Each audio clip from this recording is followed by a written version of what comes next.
8250. Aires 8250. Autorizado a aterrizar. Pista 06. Viento 09, 0 grados. 10 nudos. QNH. 16 de agosto de 2010. O voo 8250 da companhia colombiana Aires se prepara para descer na ilha de San Andrés, no Mar do Caribe, sob forte chuva. O Boeing vem da capital Bogotá com 125 passageiros e 6 tripulantes.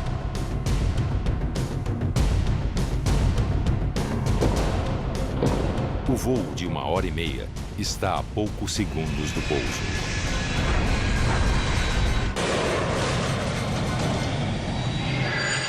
Alfonso Howard, responsável pela fiscalização de pista do aeroporto, fazia uma ronda de rotina pelo local, quando ouviu a controladora falando com os bombeiros.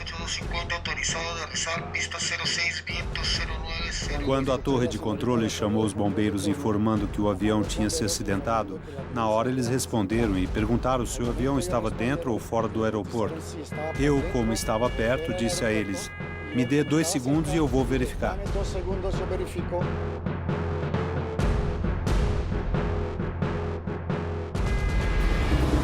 Por volta de 1h55 da manhã, recebi uma ligação da torre de controle de San Andrés.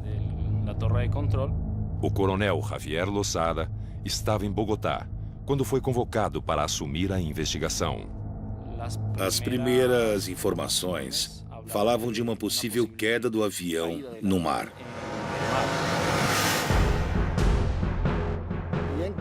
Entrei na pista e percebi que o avião da Aires estava no final dela. Avisei aos bombeiros para que procedessem imediatamente no final da pista, pois o avião se encontrava dentro do aeroporto.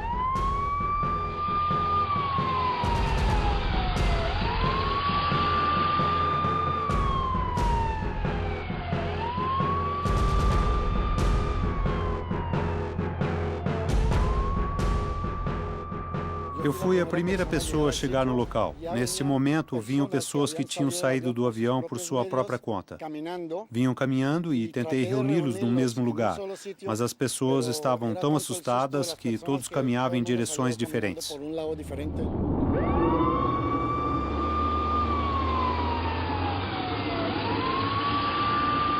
Logo depois chegou o socorro, as ambulâncias. Entraram também os taxistas e trouxeram as pessoas aqui no hospital. E também levaram para as diversas partes do aeroporto. O número insuficiente de ambulâncias faz com que os taxistas do aeroporto entrem na pista para ajudar no resgate.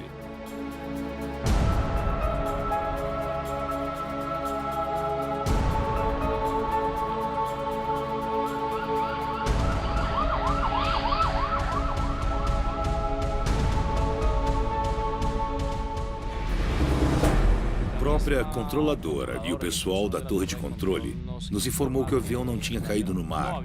Ele estava sobre a pista e havia muitos sobreviventes.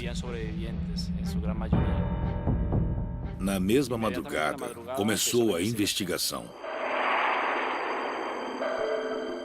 Entre os especialistas convocados pelo coronel Javier estava o engenheiro aeronáutico Julián Echeverri. Era a primeira vez que ele iria a campo investigar um acidente aéreo. Eu estava dormindo em casa e escutei o celular. O coronel me avisou sobre o acidente de San Andrés.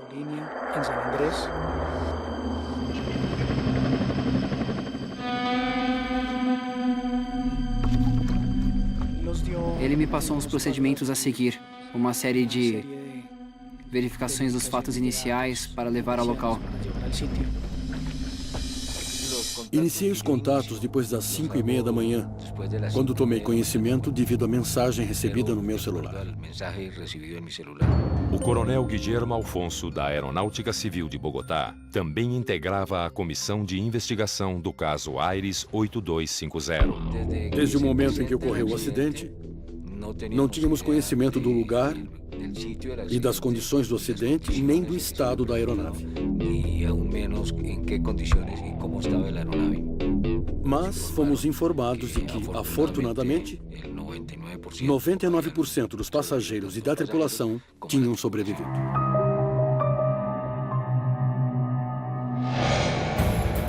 amanhecer, Julián e mais 2 investigadores partiram para San Andrés num avião da Força Aérea Colombiana.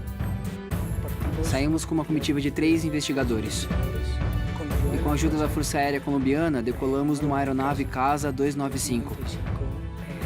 Fomos de Bogotá direto a San Andrés.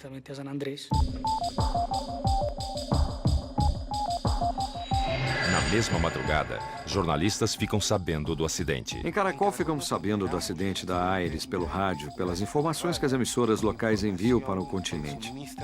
Assim que identificamos o local do acidente, começou todo um grupo logístico e jornalístico para tentar chegar na ilha, a qual estava com a pista interditada. Além da pista interditada, o mau tempo impedia a descida das aeronaves. Nem mesmo a equipe de investigação conseguia autorização para aterrissar. Conseguimos fazer uma série de tomadas aéreas, de fotografias aéreas do local. De cima era possível ver a nave completamente destruída. Estava dividida em 3 partes.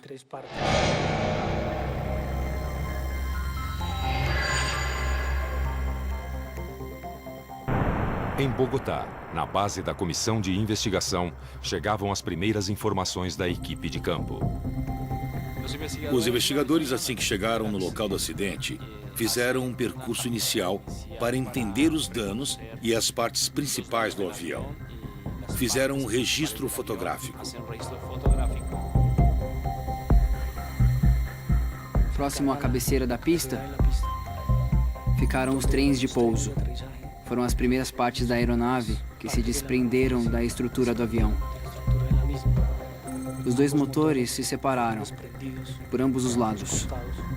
Comecei a ver malas e roupas. E uma coisa muito curiosa quando eu estava fazendo o meu registro fotográfico do trem de pouso esquerdo. Eu lembro que achei uma Bíblia e ela estava aberta. De imediato chamei os meus colegas investigadores e falei: "Olha, achei uma Bíblia." Foi para mim um indício mágico de que poderia ter sido muito mais catastrófico. Nas primeiras horas do dia seguinte, o repórter Juan Pardo finalmente chegava ao local do acidente. Chegamos em um avião privado ao local. Montamos uma equipe especial de transmissão e, nessas condições, utilizamos, por assim dizer, uma parte da pista.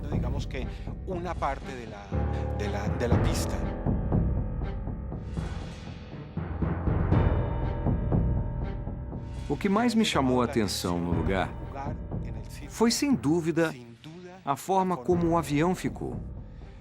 Eu nunca tinha visto um avião dividido em 3 partes e que 99% dos seus ocupantes sobreviveram.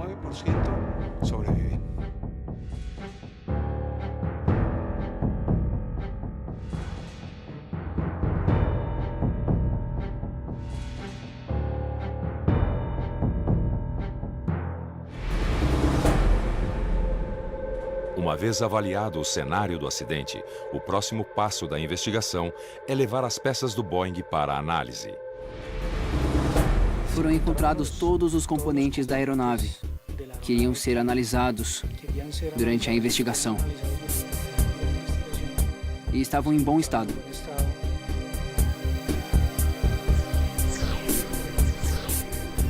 Os registradores foram encontrados facilmente nos seus respectivos compartimentos.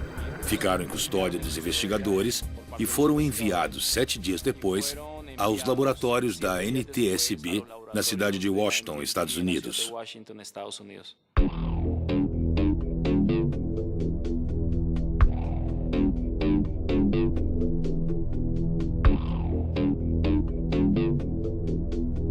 A coleta de pistas é o primeiro passo para desvendar o mistério da queda.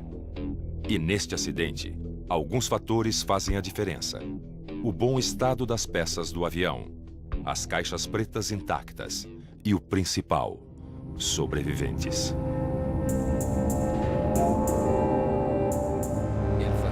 O fato da tripulação não ter falecido no acidente Para nós e para qualquer investigação de um acidente aéreo, é muito importante no sentido de que possam nos dar toda a informação antes, durante e depois do impacto.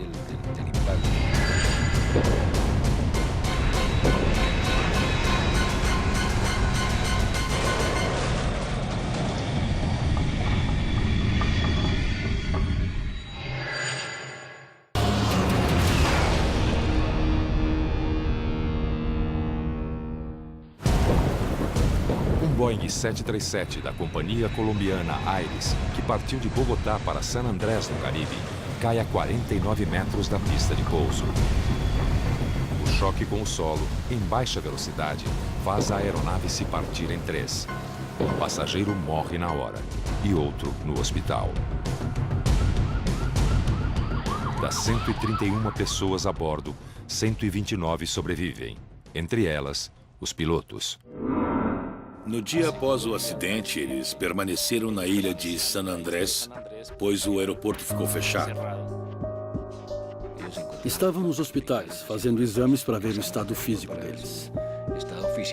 Eu lembro que se reuniram diferentes grupos de passageiros em um hotel na ilha de San Andrés. Cada investigador pegou diversos grupos para serem entrevistados. Na entrevista foi perguntado a eles basicamente sua localização na aeronave, o tipo de lesões que sofreram e como saíram da aeronave. Cheiros e sons que de repente podiam servir para a investigação.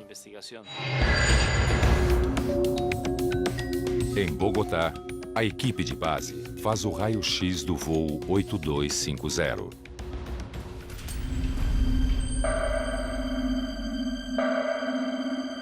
knots. Check. O voo 8250 sai de Bogotá com destino à ilha de San Andrés à 00:07. Rotate. A aeronave é um Boeing 737-700, fabricado em 2003 e com pouco mais de 23 mil horas de voo. A aeronave não tinha nenhuma manutenção pendente, não tinha nenhum problema técnico que pudesse ter afetado a segurança do voo. No comando da aeronave, com mais de 7 mil horas de voo, o piloto Wilson Gutierrez, de 43 anos. O copiloto, Camilo Pinheiros, tinha 25 anos e 190 horas de voo. O piloto tinha muita experiência em aviões turbohélice, aproximadamente 7.600 horas. E tinha sido checado no Boeing 737 fazia 9 meses. No momento do acidente, tinha 343 horas de voo. Uma experiência não muito aceitável, no sentido da capacidade de operar aquele equipamento, já que tinha sido treinado e capacitado em turbohélices.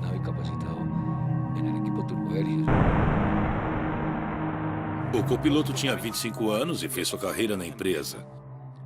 Tinha experiência com aviões turbohélice e já tinha voado o 737 fazia 11 meses. Tinha acumulado aproximadamente 800 horas de voo.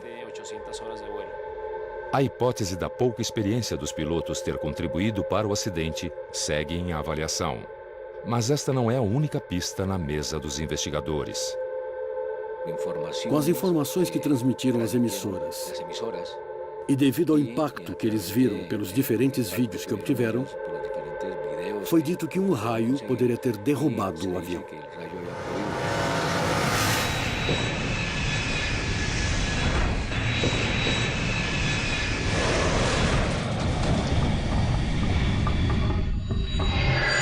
Tinha uma fábrica muito perto da pista, que tinha uma câmera de vigilância.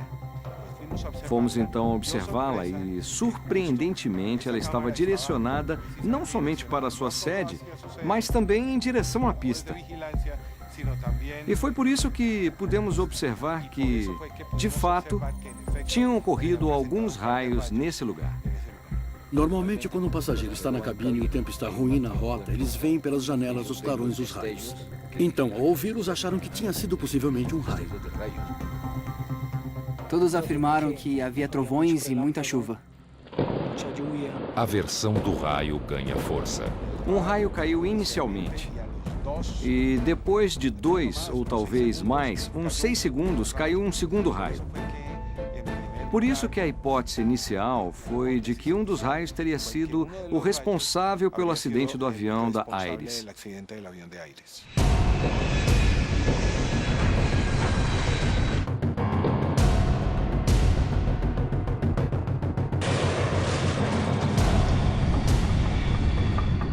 Mas os investigadores questionam essa possibilidade. Afinal, um raio pode derrubar um avião? Normalmente, quando um raio impacta numa aeronave, deixa uma marca característica de descarga. Não havia marcas de queimaduras ou de impacto por raios. As linhas estáticas estavam completamente normais e, no geral, não foi achada nenhuma evidência.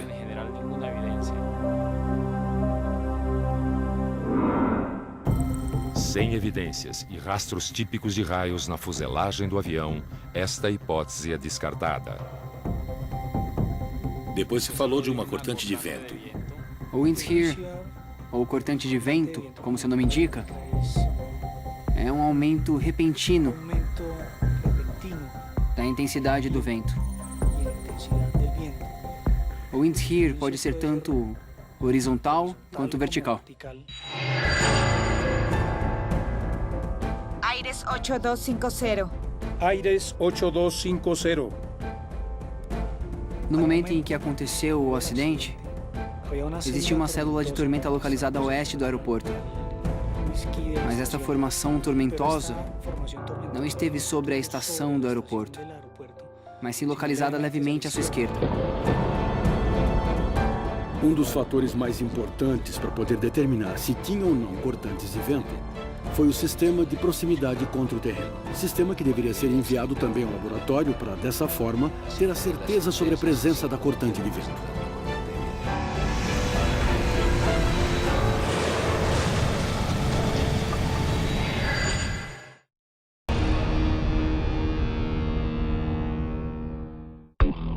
Os equipamentos eletrônicos e as caixas pretas do Boeing 737-700 seguem em análise nos laboratórios da agência americana NTSB. Enquanto aguardam os resultados, os investigadores do acidente com o voo da empresa Aires se concentram nos depoimentos dos pilotos e controladores de voo. O piloto sempre acreditou que tinha feito uma aproximação normal até a cabeceira, a qual tinha sido autorizado a aterrissar.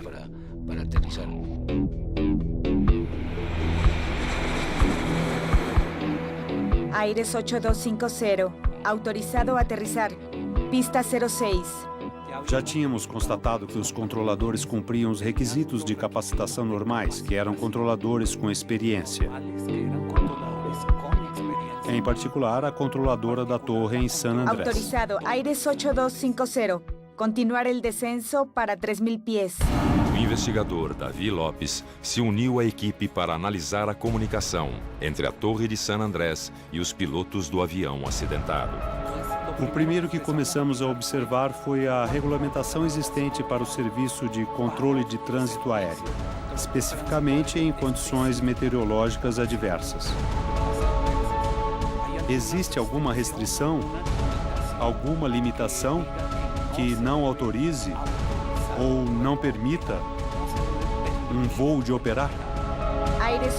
Ao checar as informações, fica claro para os investigadores que o controle de San Andrés autorizou a aproximação por instrumentos. Então, para efetuar esse procedimento, não é inseguro, mesmo com chuva, neblina ou com zero de visibilidade, pois o procedimento tem um ponto limite sob o qual o piloto não pode passar.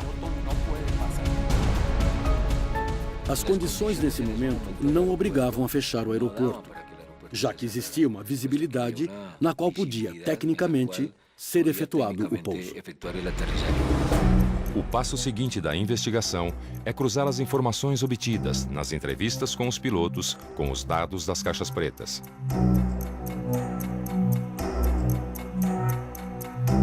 E a análise dos gravadores de dados e de voz do Aires fica pronta uma semana após o acidente. Assim que começaram a chegar as informações do CVR e do Flight Data Recorder, 5 dias depois do investigador ter iniciado o processo de decifrar os componentes, começamos a entender melhor e a visualizar como teria ocorrido o acidente. À 1h da manhã, o comandante e o copiloto começam o briefing de aproximação. Ok. El procedimiento es Vol Zulu para a pista 06. Em seguida, pedem autorização à Torre do Panamá para iniciar o procedimento de descida. Panamá Control, Aires 8250. 17 minutos antes do acidente, o controlador da Torre Panamá autoriza a continuar a descida para 20 mil pés. Nesse momento, passa a frequência para San Andrés, que em seguida autoriza a descida para 3 mil pés e aproximação para a pista 06. Aires 8250. Prosiga 8250. Descenso para 3.000 pies. As condições que foram reportadas à aeronave eram boas quando manteve o contato inicial com a estação, no sentido em que não havia precipitação sobre o aeroporto. A visibilidade horizontal estava boa. Porém, se avistavam relâmpagos e dava para ouvir trovões. Foi essa a informação que o capitão recebeu naquele momento, que tinha uma tormenta sobre a estação. A visibilidade era maior a 10 quilômetros, 15 minutos antes do voo aterrissar, umas 60 milhas antes. Aires 8250, autorizado a aterrissar. Quando o voo estava iniciando a aproximação, começou uma garoa sobre o aeroporto. 10 nudos QNH 2987. Assim que o voo entrou na trajetória final em direção à pista, a chuva tinha evoluído de uma garoa para uma precipitação mais forte. Lluvia fuerte sobre a estação. Visibilidade reduzida, 5 quilômetros. Depois, a controladora deu um informe adicional quando o piloto estava já na metade do procedimento de aproximação final. Flaps 30 grados, confirmando aterrizaje. Ela deu a informação de que a visibilidade era de 4.000 metros e que a chuva estava ainda mais forte. Visibilidade reduzida, 4 quilômetros. Pista encharcada. Vientos 040 grados. 8 nudos. Recibido, pista encharcada, viento 040 grados, 8 nudos. Nesse momento, a controladora informou na entrevista que ela já tinha avistado o avião. Então ela perguntou ao piloto se tinha o campo à vista. O piloto respondeu inicialmente que não, mas em seguida disse que agora sim, já tinha o aeroporto à vista. All set for landing e estamos autorizados. Nesse momento, a torre informa uma rajada de vento de 15 nós no sentido contrário ao avião. O capitão repassa com o copiloto os procedimentos em caso de wind shear. De frente com 15. En caso wind shear, toga, max, thrust. Dejamos flaps y tren en la configuración, ¿cierto? De acordo, sim, senhor. Flaps e trem iguales. Mas o gravador de dados das caixas pretas do avião não indicou a presença de wind shear. O GPWS não registrou em nenhum momento uma cortante de vento. Quando tem wind shear, o comportamento da aceleração vertical da aeronave se vê afetado. Neste caso, houve um aumento do vento horizontal. Mas não influenciou como causa deste acidente. Neste caso, uma aterrissagem antes da pista. As caixas pretas revelam um momento dramático. Nos segundos finais, o copiloto percebe o erro.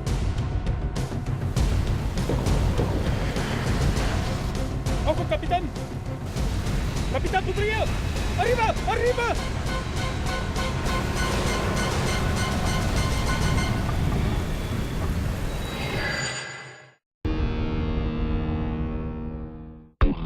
Um Boeing da empresa colombiana Aires cai na ilha de San Andrés segundos antes de aterrissar. Os investigadores já descartaram algumas hipóteses, como raios e rajadas de vento que pudessem ter derrubado o avião. Com a análise das caixas pretas, também já sabem que o piloto começou um procedimento de descida desestabilizado e fora dos padrões. Arriba! Arriba!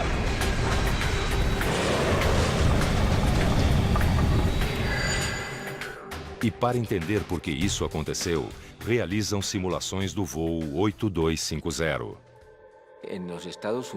Nos Estados Unidos, nos laboratórios, foi feita uma simulação de voo. Após isso, aqui na Colômbia, fizemos outra e pudemos comprovar, determinar que, efetivamente, ele fez a aproximação abaixo do ângulo de descida. 100, 50, 40, 30, 20, retard, retard, retard, retard.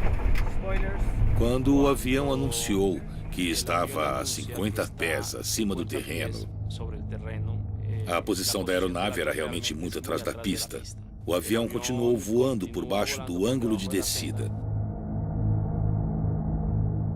Deu anúncios de 40 pés, logo de 20 pés e, finalmente, impactou o terreno 49 metros antes da pista. A análise da caixa preta também nos mostrou que nos 7 minutos prévios ao pouso, o piloto desligou o piloto automático e iniciou um procedimento manual. A análise dos dados mostra que o comandante descumpriu uma recomendação do fabricante do avião ao desligar o piloto automático antes da aproximação final. Este modo de navegação faz com que o piloto tenha uma carga de trabalho maior. A Boeing recomenda que o piloto tenha menos cargas de trabalho e que o perfil de aproximação seja mais eficiente. Ele deveria ter utilizado os recursos de cabine no sentido de usar os procedimentos automáticos, para assim ter um menor esforço e concentrar-se mais na sua aproximação.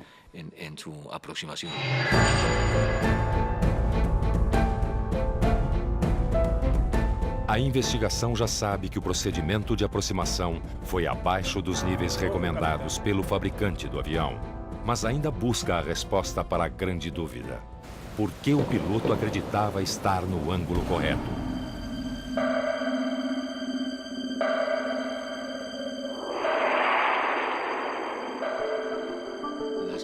As características do aeroporto de San Andrés, por se localizar numa ilha e, sobretudo à noite, normalmente com toda a iluminação que existe, há contrastes que puderam fazer com que o piloto tivesse uma visão diferente da que deveria ter visto na sua aproximação final. Isso devido ao contraste de luzes que há sobre a ilha ao ser iluminada.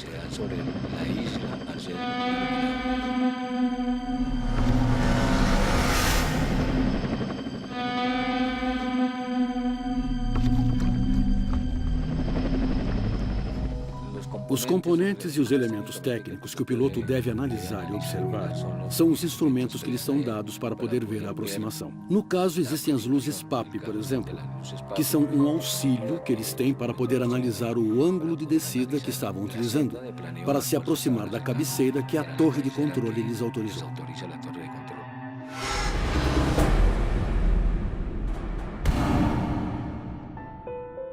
Os investigadores questionam por que o comandante não se orientou pelas luzes PAP, um sistema de precisão que sinaliza o grau de aproximação do avião com o solo. Essa foi a pergunta que surgiu durante a investigação. Por que o piloto estava tão baixo se nesse momento ele poderia ter visto as 4 luzes vermelhas? Por que ele continuou sua aproximação ou por que ele não a corrigiu? As luzes PAP ficam na lateral da pista e servem como referência visual ao piloto. Na posição correta, ele deve ver 2 luzes vermelhas e 2 luzes brancas. Qualquer configuração diferente indica que o avião está alto ou baixo demais.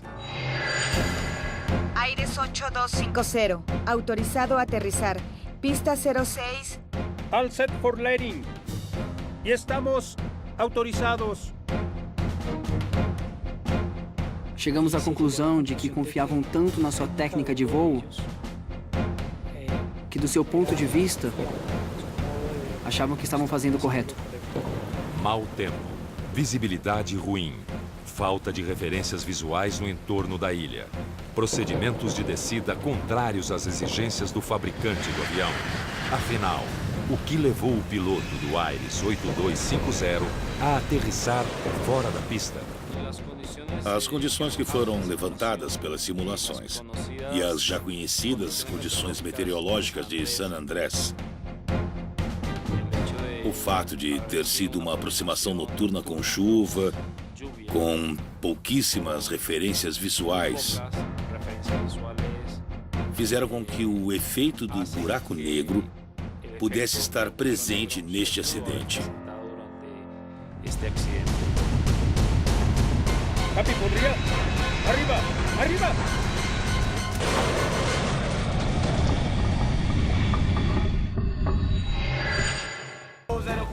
grados, 8 nudos. En caso de wind shear, Toga Max Truss, dejamos flaps y tren en la configuración. ¡Ojo, Capi! Capi, podría. Arriba, arriba.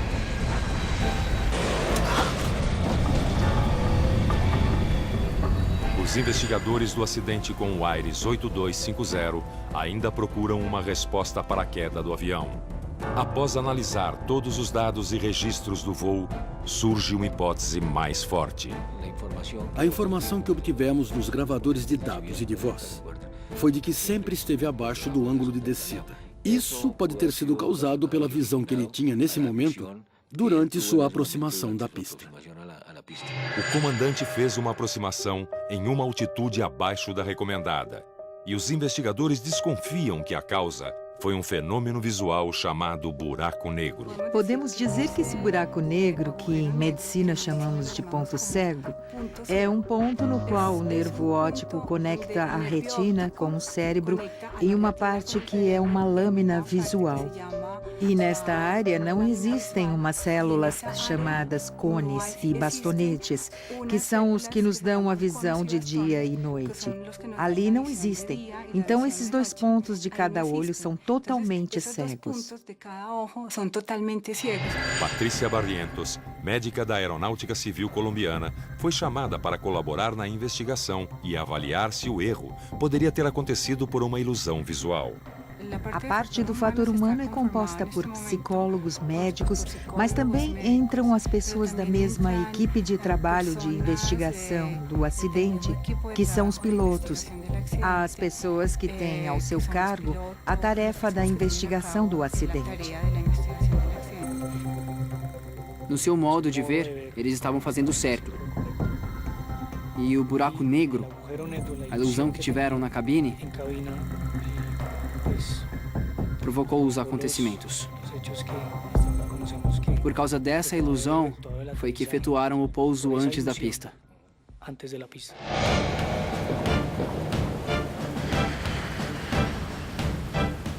Faltando apenas um segundo para a aterrissagem, o copiloto lhe avisa que arremeta a aeronave. Ele falou para o comandante: "Comandante, suba a aeronave." Ojo, Capi. Capi, podría. Arriba, arriba. Isso quer dizer que ele percebeu que estavam sobre o terreno e que haveria o impacto. Apesar do copiloto ter alertado o comandante nos últimos segundos do voo, ele confirmou que teve uma alteração na visão durante a etapa de aterrissagem. Nas entrevistas, o copiloto foi quem reportou a visão embaçada e que por um instante ele perdeu a pista. Por outro lado, o comandante, quem levava os controles, quem estava no lado esquerdo, ele disse que não sentiu absolutamente nada.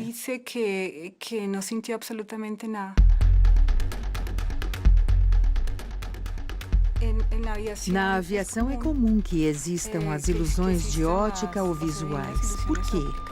Porque, antes de tudo, mesmo com as condições de visibilidade boas, os tripulantes não estão livres de fenômenos como a névoa, a chuva, a poluição, fatores que fazem com que se diminua um pouco a capacidade visual.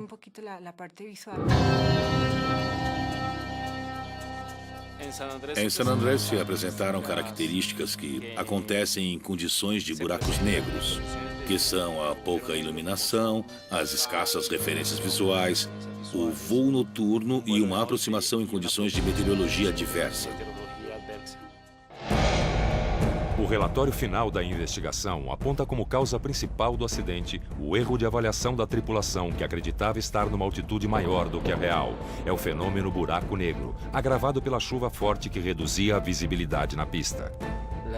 A conclusão determinante que se chegou com todos os investigadores foi de que tinha sido mediante um buraco negro que o acidente tinha acontecido. O relatório também aponta como fatores contribuintes a atitude do comandante de não avaliar os riscos causados pelo mau tempo. Ele poderia ter desviado de San Andrés e optar pelo retorno a Bogotá ou pela aterrissagem em outro aeroporto da região. Certamente, essas hipóteses foram investigadas pelos organismos pertinentes. Mas para estabelecer que o acidente se produziu apenas pela falta de uma aproximação adequada, tendo nesses momentos tantas ajudas tecnológicas no avião, é uma resposta ambígua.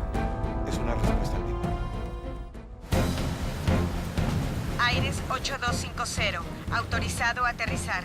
Pista 06. All set for landing y estamos autorizados. Uma tragédia a 49 metros da pista de pouso.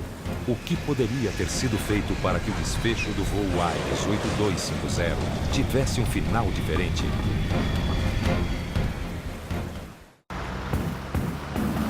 E a manutenção, como é que fica? A manutenção da HB20 é muito fácil. O custo é fixo, hein? Que maravilha!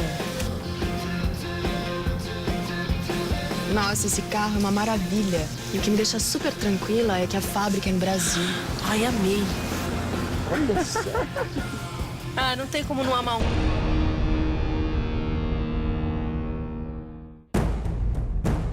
Aires 8250, autorizado a aterrizar. Pista 06. Visibilidad reducida 4 kilómetros. Capi, podría. ¡Arriba! ¡Arriba!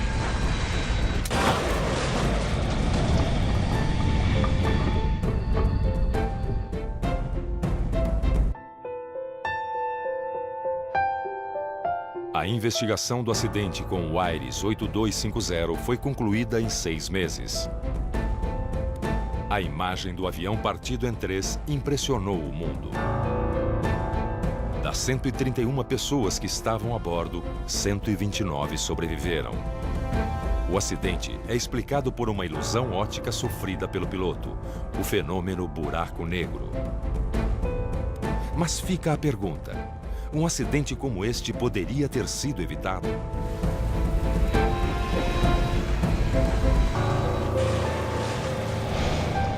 Possivelmente sim, mas é difícil dizer quando. Eles poderiam ter previsto a meteorologia e tê-lo cancelado, por exemplo, ou ter feito uma espera enquanto as condições melhoravam. A tripulação poderia ter empregado mecanismos ou recursos adicionais aos que utilizaram. Poderiam ter arremetido, subido de novo e ido atrás de um outro aeroporto.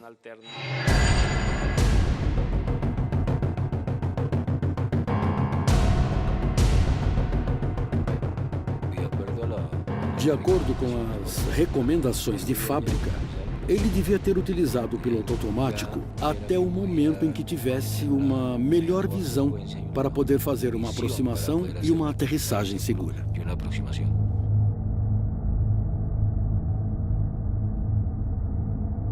Poderia ter sido evitado uma gestão de recursos de cabine por parte da tripulação, no sentido de quais decisões tomar e quais não. Esta ilusão de ótica não se evita, mas se pode controlar. Capi, podría. ¡Arriba! ¡Arriba! Antes de tudo, o tripulante deve saber que existem limitações, que temos limitações humanas para desempenhar um trabalho. Somos propensos a ilusões de ótica, sobretudo em determinadas condições. Como pode ser evitado? Confiar muito nos seus instrumentos, confiar no que eles dizem. Porque a tecnologia está muito avançada e sua ergonomia foi precisamente adaptada à fisiologia humana. All set for landing y estamos autorizados. Flap 30 grados, Confirmado aterrizaje. Aires 8250. Visibilidad reducida 4 kilómetros. Pista encharcada. Vientos 040 grados. 8 nudos. Recibido. Pista encharcada. Viento 040 grados, 8 nudos. ¡Ojo, Capi! ¡Capi, podría! ¡Arriba! ¡Arriba!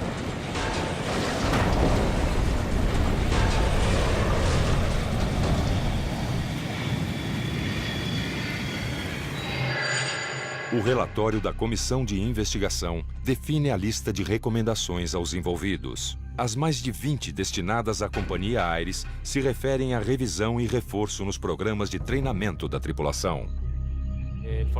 O fortalecimento do treinamento acerca do entendimento das ilusões visuais e dos mecanismos para preveni-las e de como reagir.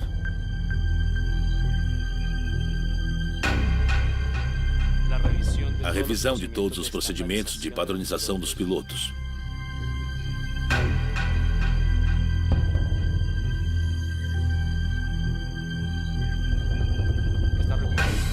Estas recomendações estavam relacionadas com o treinamento das tripulações, da empresa e, especificamente, no que tinha a ver com a transição dos pilotos que tinham voado de turbohélice para jatos.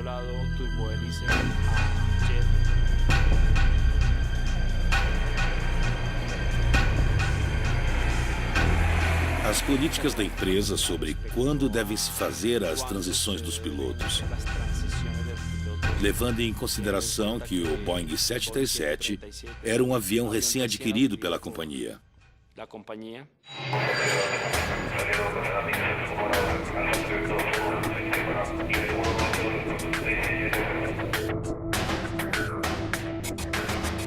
O aeroporto de San Andrés também mudou alguns procedimentos depois do acidente.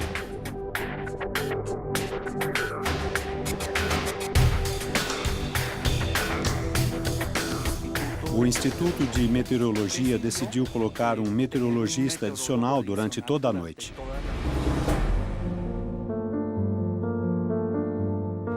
O aprendizado que ficou para a aeronáutica civil foi acerca das auditorias que devem ser feitas nas empresas com a finalidade de poder reforçar seu treinamento para os pilotos, assim como sua formação, para que dessa forma acidentes como este não ocorram novamente.